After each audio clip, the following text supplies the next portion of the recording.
کوم رحمت الله وبرکاته. امید ده ټول ملګري بخي ملګرو په نوې ویډیو کې موجوده یو په برګیتال ډان کې برګیتال ډان به د خای برګیتال ډان څنګه لوکادو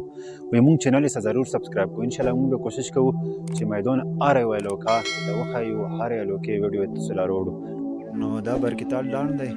او خبره دا ده چې اوس موسم داسې دی چې مکمل ارزش نشوي نه دي تاسو کتلی شو او بل طرف لا وریځم دو نو نن موسم داسې صحیح نه دی جوړ برګیتال ډان په خوجل خیلو علاقه کې روسي د بار بغنا یو نیم کیلومتر کې دی غالبا چې برګیتال ډان ډېره ښکلې علاقه ده تاسو کتلی شو دا د برګیتال ډان خو دا علاقه چې شنه شي نو دا بیا لا زبردست وي